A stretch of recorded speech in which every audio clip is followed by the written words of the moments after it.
সকলো দৰ্শকক মোবাইল ফোনৰ লাইটসমূহ জ্বলাই দিবৰ কাৰণে অনুৰোধ জনাইছোঁ। সকলোৱে বিহুৰ তালে তালে মোবাইলবিলাক যদি আপোনালোকে ঘূৰাই দিয়ে, নাচাই দিয়ে, অনিন্দ সুন্দৰ অপৰূপ দৃশ্য সৃষ্টি হৈছে। মাননীয় প্ৰধানমন্ত্ৰী নৰেন্দ্ৰ মোদী ডাঙৰীয়া আৰু মাননীয় মুখ্যমন্ত্ৰী ডাঙৰীয়াই সমগ্ৰ অসমৰ ৰাইজক আজিৰ এই গৰু বিহুৰ দিনা এনেধৰণে বিহুৰ ওলগ জনাইছে, শ্ৰদ্ধা জনাইছে।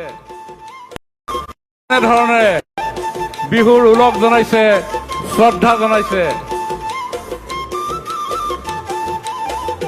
সকলোৱে বিহুৰ তালে তালে মোবাইলবিলাক নচুৱাই দিলে বেছি ধুনীয়া লাগিব।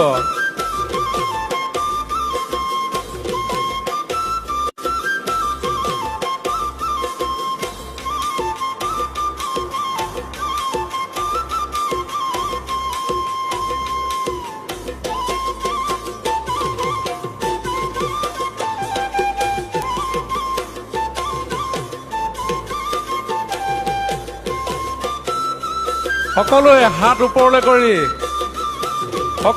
ওপৰলৈ কৰি এয়া সমগ্ৰ বিশ্বই অসমীয়া বিহুৱতীয়ে পৰিধান কৰা গামখাৰু আৰু মুঠিখাৰু, সোণালী বৰণৰ গামখাৰু আৰু মুঠিখাৰু সমগ্ৰ বিশ্বই চাবলৈ সুযোগ পাইছে।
মাননীয় মুখ্যমন্ত্ৰী ডক্টৰ হিমন্ত বিশ্ব শৰ্মা ডাঙৰীয়াৰ বিশেষ আগ্ৰহ তথা তেখেতৰ নেতৃত্বত অসম চৰকাৰে সমগ্ৰ অসমৰ প্ৰত্যেকখন ঠাইৰ বিহুৱতীৰে একক স্থানত সৰ্ববৃহৎ সংখ্যাৰে যি বিহু আমি বিশেষজ্ঞসকলৰ দ্বাৰা প্ৰস্তুত কৰা নাচ আমি আয়োজন কৰিলোঁ।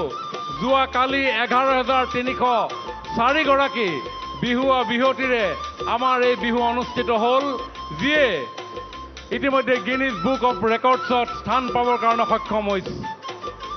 আৰু আজি মাননীয় প্ৰধানমন্ত্ৰী নৰেন্দ্ৰ মোদী ডাঙৰীয়াৰ সন্মুখত এই 11,304 গৰাকী বিহুৱতীয়ে 20,000তকৈ অধিক দৰ্শকৰ উপস্থিতিত দেশে বিদেশে আজিৰ এই বিহু বতৰত থকা অসমীয়া সন্তানসকলেই নহয় সমগ্ৰ বিশ্ববাসীৰ আগত এই দৃষ্টিনন্দন পৰিৱেশ খন্তেক সময়ৰ পিছতেই সৃষ্টি কৰিব। এয়া কেৱল বিহু নাচ নহয়, সমগ্ৰ বিশ্বই দেখিবলৈ পাব আমাৰ বিহুৱতীসকলে পৰিধান কৰা সোণালী সূতাৰে বোৱা ৰিহা ভমকা ফুলীয়া মেখেলা, হাতত উজলি উঠিছে ইতিমধ্যেই গামখাৰু মুঠিখাৰু, গলবস্ত্ৰৰূপে ডিঙিত শোভাবৰ্ধন কৰিছে নাচনীসকলৰ জোনবিৰি ঢোলবিৰিয়ে। লাহৰী গগনাৰ মাতে খন্তেক সময়ৰ পিছতে আমাৰ বিহুতলী ৰজন জনাই উঠিব।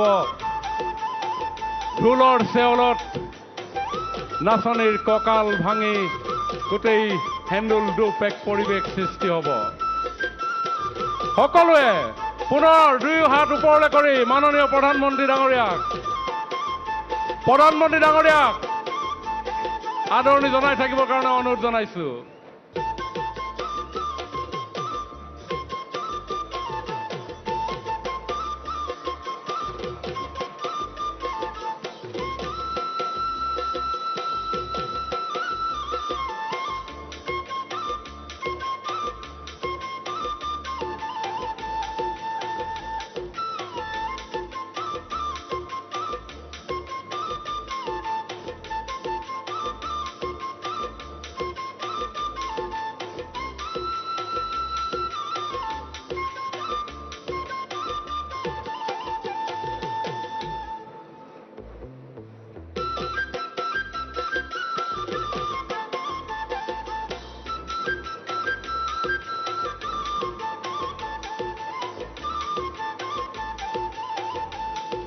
বিৰাট হৰ্ষধ্বনিৰে প্ৰধানমন্ত্ৰী ডাঙৰীয়াক আপোনালোকে বিৰাট হৰ্ষধ্বনিৰে